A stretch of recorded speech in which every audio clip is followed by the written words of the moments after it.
श्री अखिलेश यादव जी।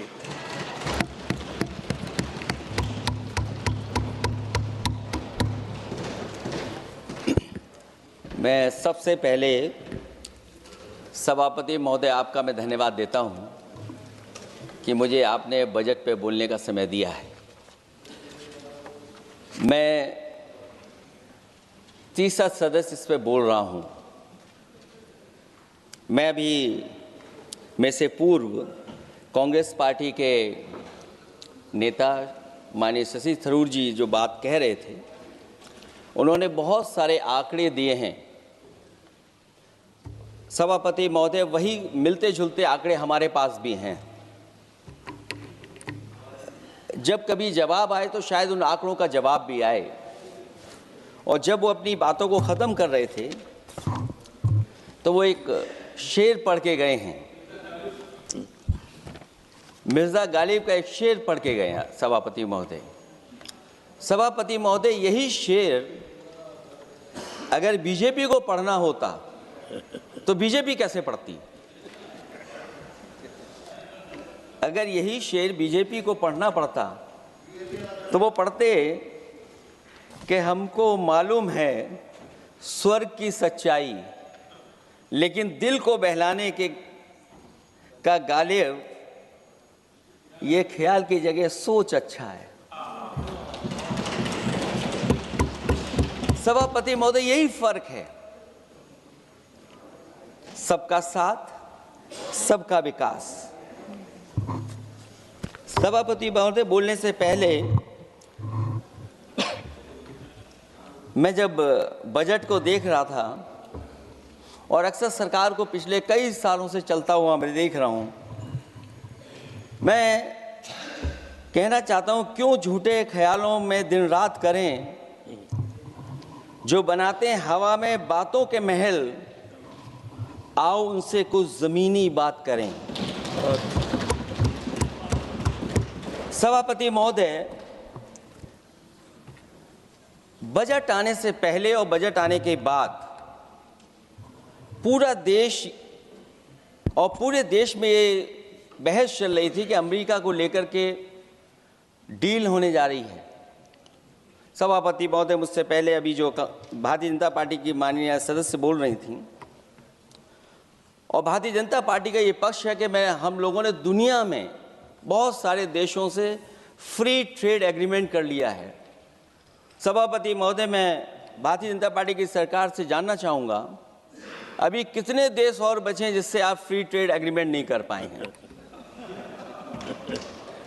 कुछ ऐसे भी देश बचे होंगे शायद जिनसे आपकी इच्छा होगी कि हम फ्री ट्रेड एग्रीमेंट कर लें। और सभापति महोदय, का फ्री ट्रेड एग्रीमेंट हो भी जाते हैं। जो लोग कभी रुपए के बारे में बहुत चिंता करते थे, कभी कभी उम्र से, कभी कभी दूसरे लोगों की उससे जोड़ देते थे, इतने सब फ्री ट्रेड एग्रीमेंट होने के बाद और अमेरिका से डील नहीं ढील हुई है, उसके बाद हमारा रुपया कहां पहुंचेगा? और अगर यही डील होनी थी तो 11 महीने इंतजार क्यों कराया? अगर यही डील होनी थी सभापति महोदय, तो 11 महीने किस बात का इंतजार था? हमारे कारोबारियों को या हमारे जितने भी उद्योग से जुड़े लोग हैं, उनके साथ ये परेशानी क्यों? बजट पर सबसे पहला सवाल यही है कि डील पहले बनी है बजट।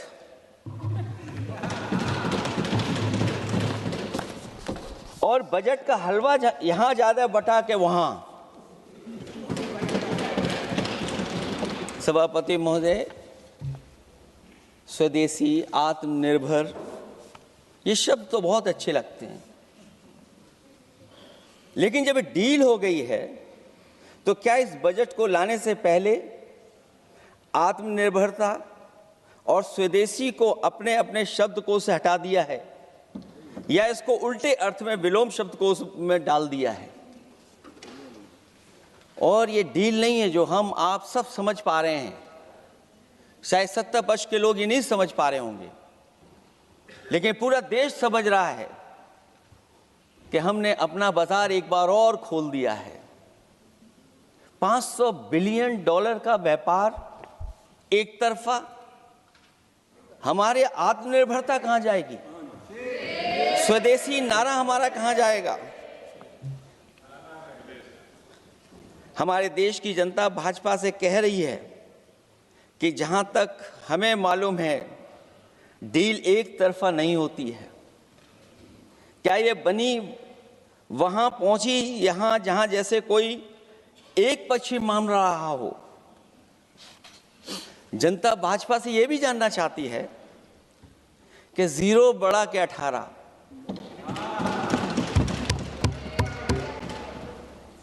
सभापति महोदय, भाजपा का समझौता गणित क्या यह है कि 18 0 के बराबर है? क्या 18 हमारा 0 के बराबर है?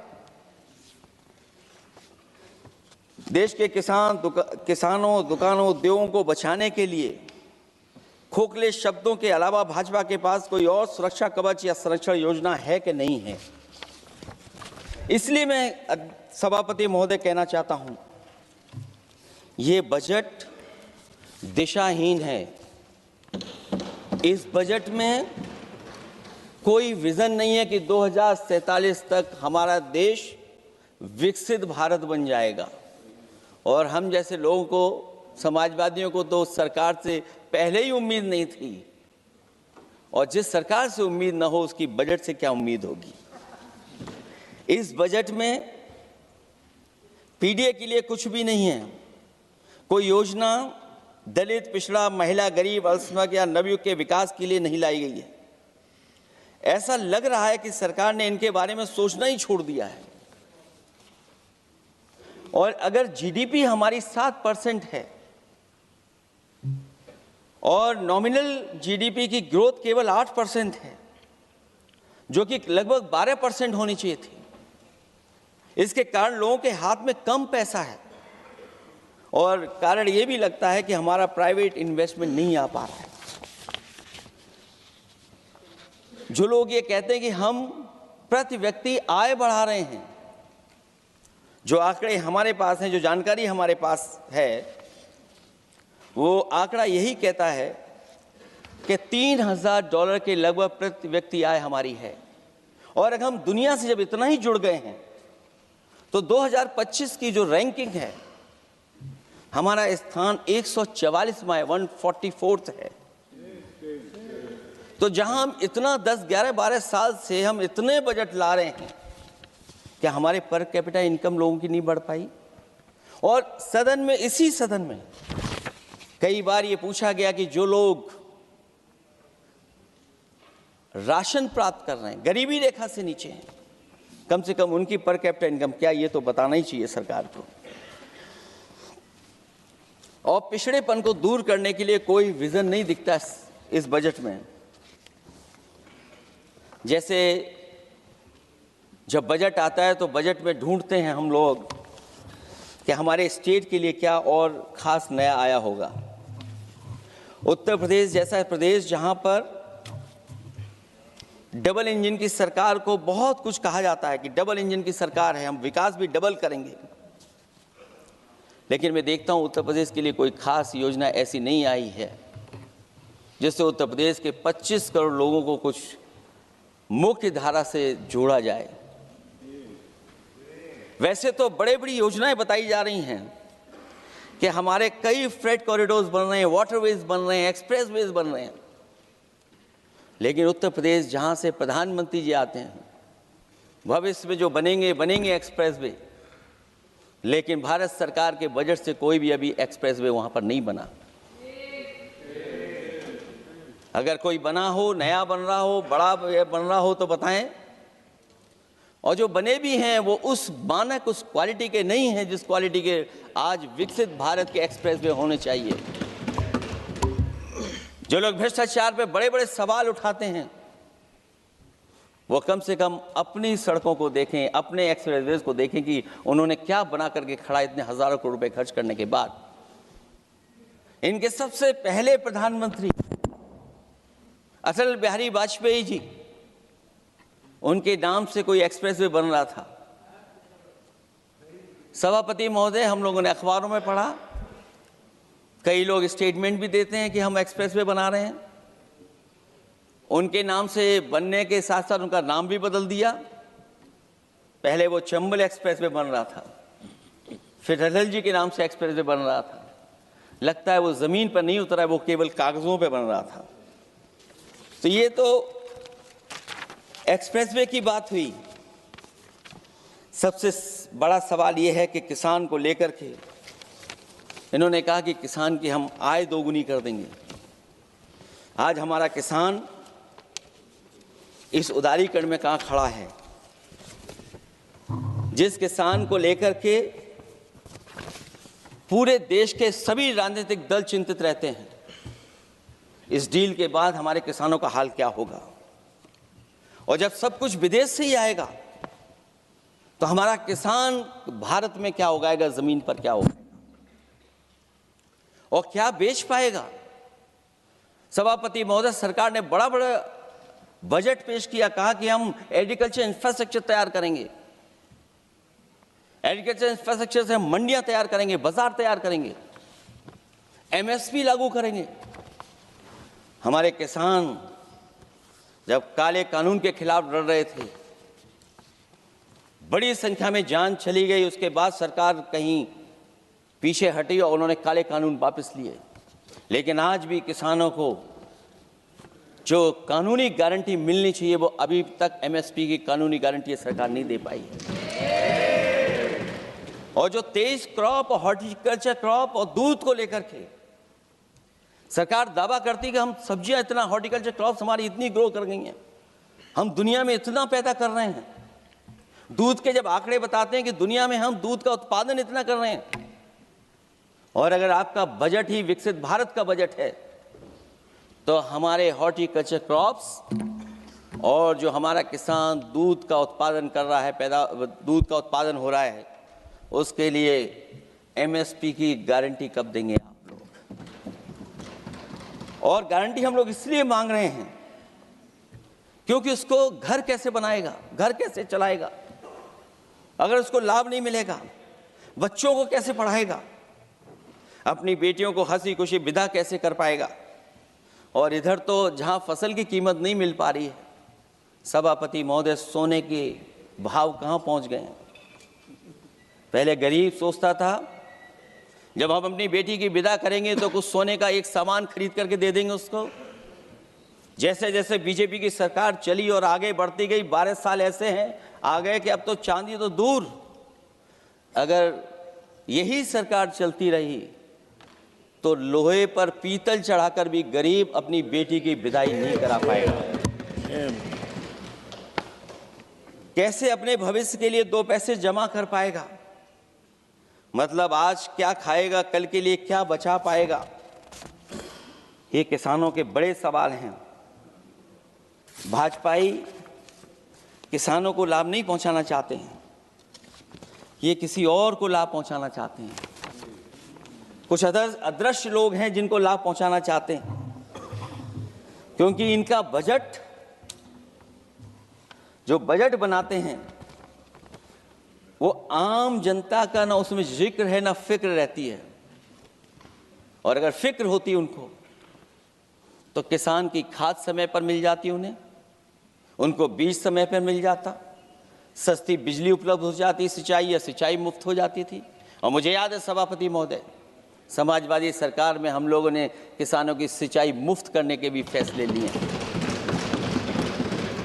कीटनाशक दवाइयां कितनी महंगी हैं और सरकार ने किसानों को अपने हाल पे छोड़ दिया। मंडियों पे कहीं कोई खरीद नहीं है, और अगर खरीद हुई है तो सरकार बताए कि धान, आलू या गेहूं की खरीद में तो मिल जाती है उसको कीमत, लेकिन धान और आलू जैसी फसलों पर कोई सरकार कीमत नहीं दे पा रही है।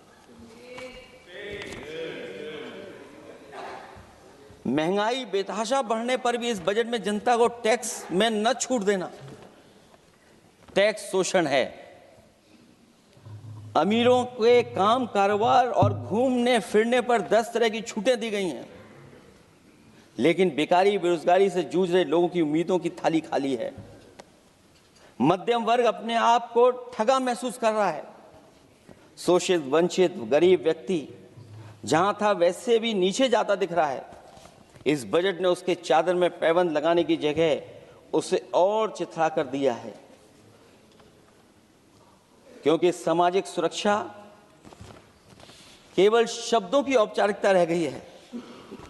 किसान, मजदूर, श्रमिक, कारोबारी, छोटा दुकानदार अपने लिए मिली राहत को दूरबीन से देखकर ढूंढ रहा है, और इसीलिए भाजपा का हर बजट 1/20 का बजट मानते हैं, क्योंकि वो 5% लोगों के लिए ही होता है। अच्छे बजट की होती हैं 3 पहचान: गरीब की तरक्की, खुशहाली और मुस्कान।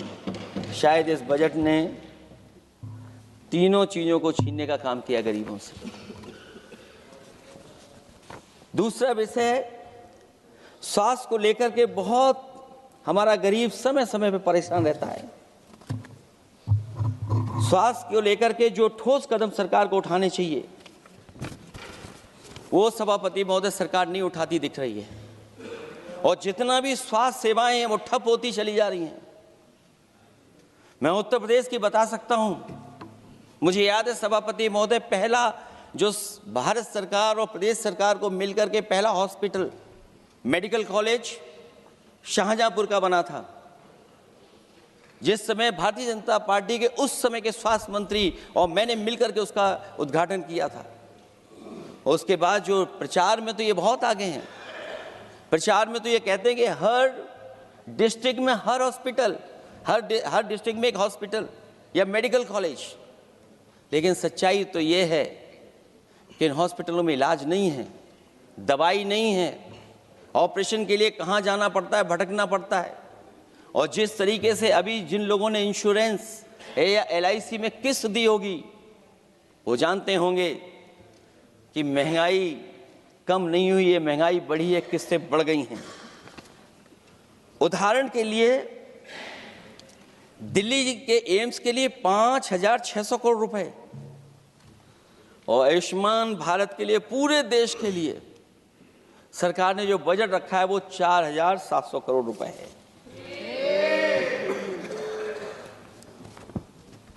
सुनते हैं पहले उपवन में हर ऋतु में बहार गाती थी, कलियों का तो कहना ही क्या, मिट्टी में खुशबू आती थी। ये भी ज्ञात हमें उपवन में कुछ ऐसे भौरे आए थे, सारा चमन कर दिया मरघट, अपने साथ जहर लाए थे। लेकिन अगर चमन वाले ही भौरों के रंग ढंग अपनाएं, माली तुम ही फैसला कर दो, हम किसको दोषी ठहराएं। सभापति महोदय, मैं उत्तर प्रदेश से आता हूं, जहां पर प्रधान संसदीय क्षेत्र है। राजमाता पूजनीय अहिल्याबाई होलकर जी, उनकी मूर्ति थी, उसको बुलडोजर से तोड़वा दिया। सभापति महोदय, कोई कल्पना कर सकता है एक मणिकर्णिका घाट जो हमारी पौराणिक पहचान रही, सदियों से हमारी विरासत की पहचान रही, सनातनी काशी की विरासत रही, वहां पे इनकी सरकार ने प्रधान संसदीय क्षेत्र में बुलडोजर चला करके हमारी पूजनीय अहिल्याबाई होलकर की मूर्ति को इन्होंने तोड़ने का काम किया। और सभापति महोदय, केवल एक मूर्ति नहीं, वहां पर अगर हम गिनती करेंगे, 1 नहीं, 2 नहीं, 3 नहीं, 4 नहीं, 5 नहीं, 6 नहीं, 7 नहीं, लगभग 100 मंदिरों को तोड़ने का काम इसी सरकार में हुआ है। केवल मंदिर नहीं तोड़े गए सभापति महोदय, एक antique bell donated by Nepal नरेश, जो घंटा बजता था, सभापति महोदय, जो घंटा बजता था, नेपाल नरेश जिन्होंने गिफ्ट किया था, वो घंटा भी लापता है।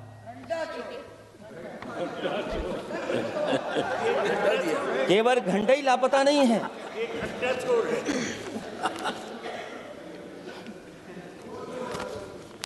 सभापति महोदय, नमामि गंगा को लेकर के हमारे कानों में अभी भी वो बातें गूंजती हैं कि माँ गंगा ने मुझे बुलाया है। क्या बात है कि पिछले 11 साल से माँ गंगा ने बुलाया ही नहीं किसी को। माँ गंगा बह रही हैं, जो उसके पैरामीटर्स हैं, जिस पैरामीटर्स को हर दिन नापा जाता है, उसमें डिसॉल्व ऑक्सीजन, सीओडी, बीओडी और तमाम पैरामीटर्स आज किस हालत में है माँ गंगा। कोई कह रहा था कि अब गंगा बह करके दूर तक जाएंगी, लेकिन शायद वो ही नहीं जानते होंगे कभी कभी उल्टी गंगा भी बहती है। जब उल्टी बहेगी तो यूपी के आते आते आप बाहर हो जाएंगे। सभापति महोदय, नमामि गंगा, माँ गंगा में जुड़ने वाली नदियां, वरना नदी को एक संरक्षण कैसे हो, ब्यूटिफिकेशन कैसे हो, रिवर फ्रंट कैसे बने, उसकी शुरुआत की थी। लेकिन सभापति महोदय, इनकी बुलडोजर सरकार ने उसका काम रोक दिया। काली नदी किस हालत में है। यमुना के बारे में दिल्ली की सरकार जब बनानी थी तो कहा कि हम दुनिया का सबसे बेहतर रिवर फ्रंट बनाएंगे यमुना पर। इसी राजधानी में कहा गया। आज बताइए यमुना की हालत क्या है। और अगर यमुना दिल्ली में गंदी हो रही है तो ये बह करके जब यूपी जाती है तो मथुरा में भी गंदी है। और थोड़ा बहुत साफ गंगा इसलिए हो जाती है क्योंकि जब चंबल का पानी उसमें जुड़ता है, थोड़ी बहुत यमुना साफ हो जाती है। उसके बाद यमुना में भी कोई सफाई का सरकार ने इंतजाम नहीं किया। और आज भी मैं कहता हूं, देश का सबसे अच्छा रिवर फ्रंट अगर कहीं बना है तो लखनऊ में बना है, गोमती रिवर फ्रंट।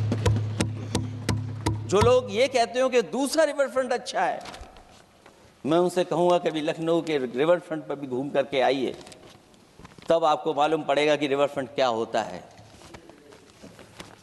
26 जनवरी इसी वर्ष मैंने एक प्रतिष्ठित अखबार को पढ़ा और उसमें देखा मैंने कि high uranium in India's ground water samples लिए गए हैं। एक्सपर्ट्स वार्न कर रहे हैं कि सेवरल हेल्थ रिस्क हैं उससे। Lead pollution alarming in 69 rivers in India contaminated, rivers are contaminated. हमारे पानी में पेस्टिसाइड है, इंडस्ट्रियल वेस्ट है, अनसेफ है ड्रिंकिंग के लिए। हमारी नदियों में मरकरी है, डेंजरस लेवल। और जितनी भी हमारी वाटर बॉडीज हैं इंडस्ट्रियल टाउन्स के आसपास, सब में टॉक्सिक है, मरकरी है, बड़े पैमाने पे डेंजरस है पानी वहां का। और कई जगह इंडस्ट्री का सीधा सीधा वेस्ट जा रहा है। आर्सेनिक लेवल का सोच ही नहीं सकते हम लोग, जो मानक है उससे कई गुना ज्यादा है। ये तो हमारे देश का पानी है जो नदियों में बह रहा है, जो अंडरग्राउंड वाटर बन रहा है हमारा। ठीक ही कहा हमारे माननीय सदस्य ने कि जो संपन्न हैं, प्रिविलेज्ड हैं, वो लोग तो पानी साफ करने की मशीन खरीद सकते हैं। हमारा गरीब क्या खरीदेगा। गरीब की हेल्थ को कितनी परेशानी और रिस्क है। यहां तक कि अंतर्राष्ट्रीय प्लेटफॉर्म पर हमारे देश को भी सुनना पड़ा एक प्रतिष्ठित चैनल पर कि आपके देश में इन्वेस्टमेंट क्यों आएगा, क्योंकि वहां आ ही नहीं सकता है, क्योंकि आपकी हवा खराब है। सोचिए, देश का पानी खराब हो, और ये मैं नहीं कह रहा हूं, पानी खराब सरकार को मालूम है, नहीं मालूम है, लेकिन जो प्राइवेट कंपनियां हैं जिनको अपना पानी बेचना है, तो वो बता रही हैं कि आपके भारत के पानी में क्या क्या है। और ये बात गलत है तो सरकार ऐसी कंपनियों पर प्रतिबंध क्यों नहीं लगाते हैं कि इस तरह अपनी कंपनियों का सामान बेचने के लिए झूठा प्रचार कर रही हैं। जो चर्चा होने लगती है हवा खराब है, हालांकि उत्तर प्रदेश आते आते सरकार की भी हवा खराब हो जाती है। सरकार सबको डराती है लेकिन सरकार को कोई नमस्कार न करे उसको नहीं डरा सकते आप। हमने तो कहा कि तुम लखनऊ से गए हो, लखनऊ का जो अदब है, लखनऊ का जो हमारी पहचान है, कम से कम अगर नमस्कार नहीं कर सकते तो आदाब तो कर ही देते वहां जाकर। जो लोग पिछड़े पीडीए उनके पक्षधर बनते हैं, आरक्षण को लेकर के कहते हैं कि हम आरक्षण देंगे, उनकी सरकारों में क्या अपॉइंटमेंट हो रहे हैं। मुझे याद है इससे पहले जब बहस हुई थी सदन में, वहां से बात निकली थी कि किस तरीके से अपॉइंटमेंट हो रहे हैं यूनिवर्सिटीज और कॉलेजेस में। मैं उसी पे कुछ कहना चाहता हूं। ये अपनी अपनी किस्मत है, कुछ कलियां खिलती हैं ऊपर और दूसरी मुरझा जाती हैं झुके झुके जीवन भर भूं पर। माना बदकिस्मत है, लेकिन क्या वे महक नहीं सकती हैं? अगर मिले अवसर अंगारे सी क्या दहक नहीं सकती हैं? जिस तरीके से आरक्षण पर खिलवाड़ हो रही है उसकी कोई कल्पना नहीं कर सकता था। विकसित भारत तभी विकसित भारत माना जाएगा जब हमारे पिछड़े, दलित, आदिवासी, अल्पसंख्यक मुसलमान भाई को बराबर का हक मिलेगा। और जब तक हक नहीं मिल रहा उनको, तब तक शायद विकसित भारत का देखने का सपना आधा अधूरा है। अभी अभी सुप्रीम कोर्ट ने कहा है माइग्रेशन को लेकर के, सुप्रीम कोर्ट ने 16 जनवरी को एक फैसला पलट दिया। हाई कोर्ट के फैसले को पलटते हुए फैसला सुनाया कि यदि आरक्षित वर्ग का कोई उम्मीदवार बिना किसी छूट का लाभ लिए अगर अनारक्षित वर्ग से ज्यादा नंबर प्राप्त करे तो उसे अनारक्षित वर्ग में सेलेक्ट किया जाएगा। क्या सुप्रीम कोर्ट भी कह रहा है? हमारे सरकार की भी नियत है कि सबको आरक्षण मिलना चाहिए जिनका हक हो। हमारे प्रधानमंत्री जी भी कहते हैं हम पिछड़े हैं। हमारे दूसरे नंबर के नेता, क्योंकि उन्हें सनातनी बनना था, अपना धर्म बदल के दूसरा धर्म लिख लिया उन्होंने। तो कम से कम पिछड़ों का तो ख्याल करिए आप। जब पिछड़ों का ख्याल करोगे तभी आपका देश विकसित बनेगा, भारत विकसित बनेगा। अगर आप पिछड़ों को छोड़ देंगे, दलितों को छोड़ देंगे, आदिवासियों को छोड़ देंगे, अल्पसंख्यक भाइयों को छोड़ देंगे, तो आप कैसे विकसित भारत बनाएंगे? एक आर्थिक बराबरी है, दूसरी सामाजिक बराबरी है। और मुझे लगता है बजट से न आर्थिक गैर बराबरी दूर हो रही है, न सामाजिक गैर बराबरी दूर हो रही है। और इनकी सरकार में कितना भेदभाव है। सभापति महोदय, केवल चुनाव जीतने के लिए सोचिए,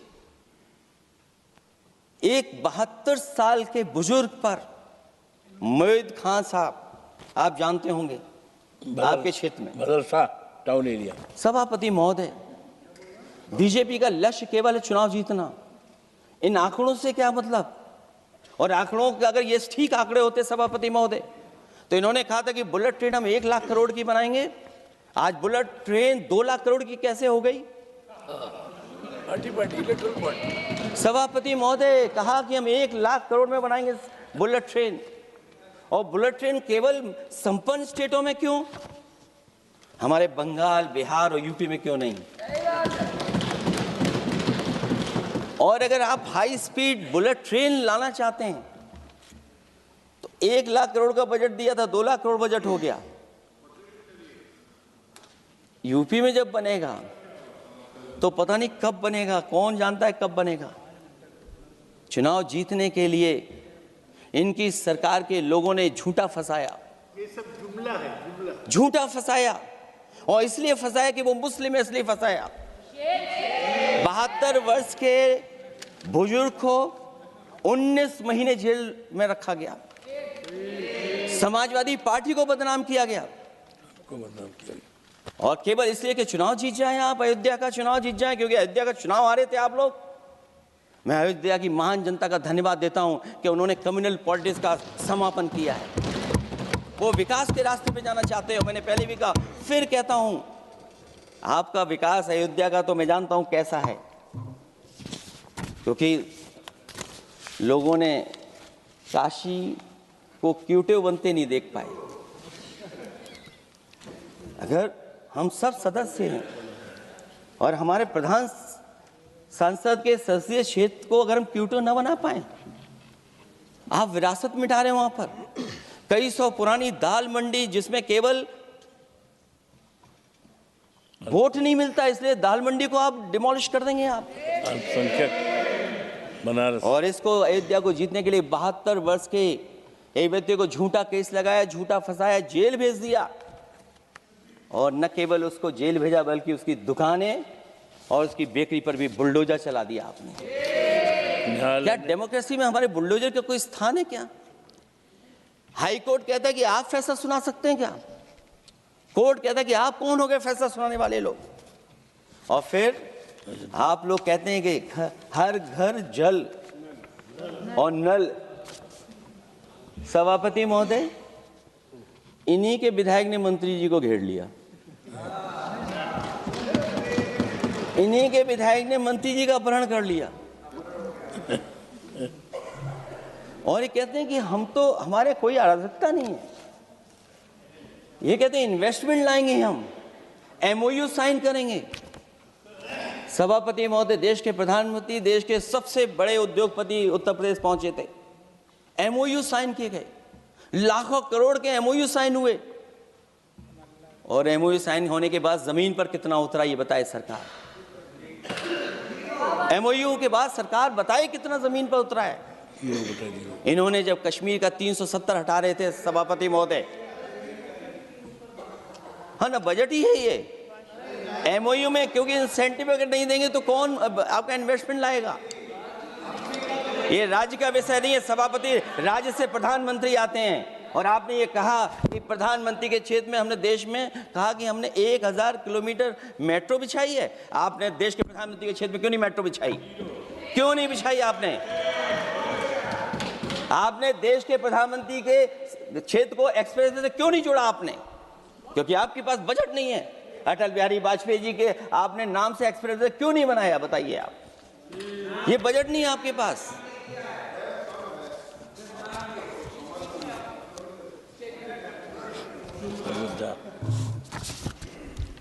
अयोध्या एयरपोर्ट घोटाला, एयरपोर्ट बनते ही पानी टपकने लगा। एयरपोर्ट तो दिल्ली का है, बजट तो दिल्ली ने दिया होगा। अयोध्या रेलवे स्टेशन, हमारे कन्नौज का रेलवे स्टेशन बनते ही गिर गया और गिरने के बाद अभी तक नहीं बन पाया। तो ये बजट का हिस्सा नहीं है क्या? आप वाटरवेज बात कर रहे हैं, गंगा साफ नहीं है, आप पानी का जहाज कहां ले जाएंगे? बिहार में जाकर के रुक जाएगा। पिछली बार भी एक पानी का जहाज चला था, बनारस से जाते ही बिहार में रुक गया, जाकर के पटना भी नहीं पहुंच पाया। Rampath, sewer line smart city का हिस्सा है। आपका स्मार्ट सिटी कैसा है? इंदौर में पानी पीने से कितने लोगों की जान चलेगी सभापति महोदय? और कोई शहर बता दीजिए जहां कूड़ों का ढेर ना हो। जब देश के प्रधानमंत्री जी ने झाड़ू उठाया हो और उसके बाद भी कहीं कूड़ा ना हटे सभापति महोदय। भजन संध्या स्थल घोटाला हुआ, अंतर्राष्ट्रीय मीडिया सेंटर बनाया, उसमें भी पानी गिर रहा है। लाइट सजावट की चाइनीज आई हैं। हमारे देश का कारोबार कैसे उलझा दिया आपने? चीन और अमेरिका और थोड़ा बहुत रशिया, विदेश नीति तो असफल हुई है, लेकिन हमारा बाजार को भी पूरा बेच दिया। और चीन के सवाल पर सभापति महोदय, चीन हमारी जमीन पर भी निगाहें रखे हुए है और हमारे बाजार पे भी। इसलिए जो सरकार फैसला ले बड़ी सावधानी से ले। मैं कितनी बातें बताऊं, वहां पर सेना जमीन ले लिया, जमीनें जाने कहां चली गई हैं।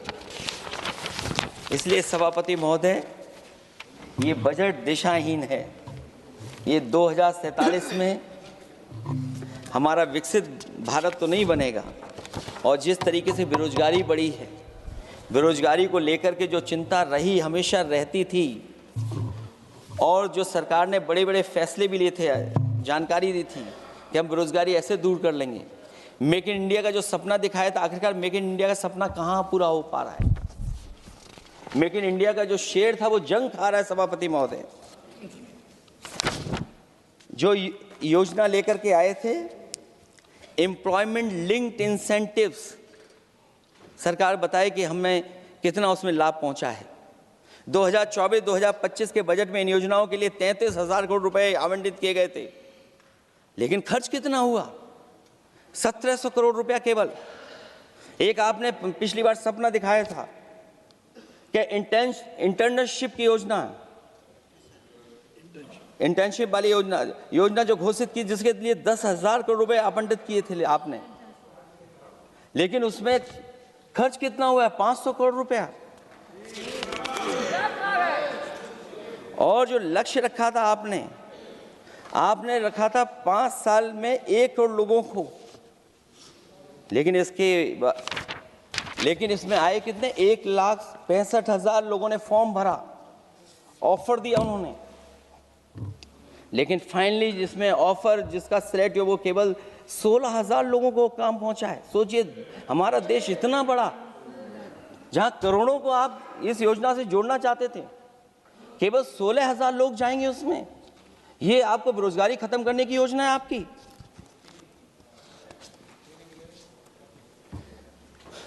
माननीय वित्त मंत्री जी के सदन के सामने स्थिति स्पष्ट करनी चाहिए कि मनरेगा एक महत्वपूर्ण योजना थी, जिसमें गरीबों को ग्राम स्तर पर रोजगार मिलता था, राइट टू वर्क के अनुसार थी। इस योजना को समाप्त करते हुए आपने क्या नाम रखा है? बीबी राम जी। और हमारे राम जी कहाँ बैठे हैं? कहाँ है हमारे राम जी? पीछे बैठे, जिन्हें बचपन से हम देखते आए राम जी। ये हमारी खुशकिस्मती है कि राम जी सदन में बैठे हैं, लेकिन आप राम जी का अपमान कर रहे हैं। आपको उनको यहाँ नहीं बैठा सकते, आपको यहाँ बैठाना चाहिए नंबर 2 पर। अगर आप सच्चे मायने में सभापति महोदय बीपी राम जी, आप कृपया देखिए, वित्त मंत्री राम जी को ही नहीं जानती हैं। अखिलेश जी हे भगवान, अखिलेश जी आप कृपया बजट पे आ जाइए। आप कृपया बजट पे आ जाइए अखिलेश जी। सभापति महोदय, बजट पे आइए, बजट पे आइए। एक मिनट क्या बोले? फिर बोलना दोबारा। नहीं, आप बजट क्या बोलिए? नहीं, सभापति जी बोलिए। नहीं सभापति महोदय, नहीं, जिन्होंने गोली चलाई वो आपका राम मंदिर बना रहे हैं। सभापति महोदय, जिन्होंने गोली चलवाई वो राम मंदिर बनवा रहे हैं। अगर कुछ पता ना हो तो जाकर के पूछ लेना, पता कर लेना। आधी अधूरी जानकारी के साथ मत आया करो यहाँ पर। अब आप बताइए सभापति महोदय, बीवी राम जी नाम बदल दिया आपने। यूपी जैसा बड़ा स्टेट, उसको क्या मिलेगा अब, जहां पर 1,000 ग्राम सभाएं अर्बन हो गई हैं।